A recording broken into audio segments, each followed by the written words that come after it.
Well, the results are in after several major municipal elections across Central Texas this past weekend. Voters in several cities spent their Saturdays making choices on key issues like their next mayor. Election day was a sweep for incumbents across the area. So let's start with the race that got the most attention leading up to Election Day. Round Rock Mayor. Incumbent Mayor Craig Morgan will stay in office for a fourth term. He beat out Kelly Hall in a landslide.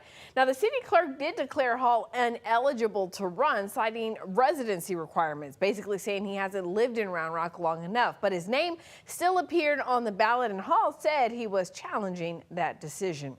Over in Cedar Park, Mayor Jim Penniman-Moran will stay in office for a third term. He beat out real estate investor and former firefighter Dan Dosher with a little more than 68% of the vote.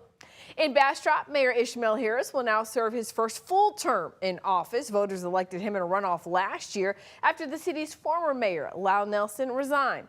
He got the green light for 3 more years with more than 85% of the vote.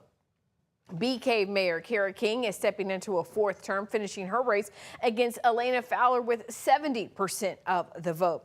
And finally, in Elgin, Mayor Teresa McShann will serve a third term after beating Stephanie Lipke with 55% of the vote. McShann became Elgin's first black mayor when she was first elected to office in 2022.